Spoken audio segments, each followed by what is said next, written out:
she survived Belgium's most infamous predator. On May 28, 1996, 12-year-old Sabine Dardenne left her home in Belgium on her bicycle, heading to school just like any other morning. She never made it. Dragged into a van by Marc Dutroux, a convicted child rapist out on early parole, she was shoved into a dark, cramped cellar hidden behind a false wall in his basement. For 80 harrowing days, Sabine was subjected to physical abuse and psychological torment. Dutroux played sick mind games, convincing her that her parents had abandoned her and refused to pay a ransom, while framing himself as her protector, shielding her from a fictitious criminal boss. He even let her write letters to her parents, which he kept and never sent.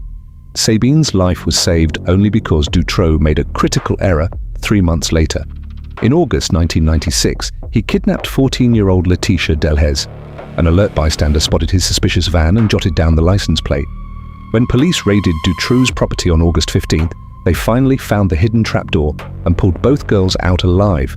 The rescue exposed a horrifying scale of atrocities and massive institutional blunders.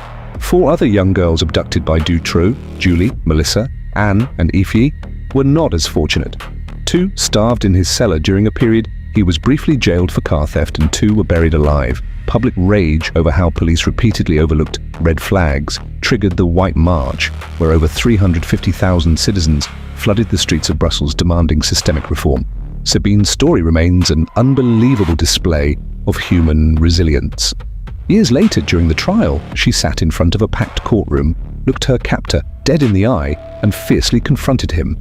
When she asked him directly, "Why didn't you kill me?" Dutroux had no answer.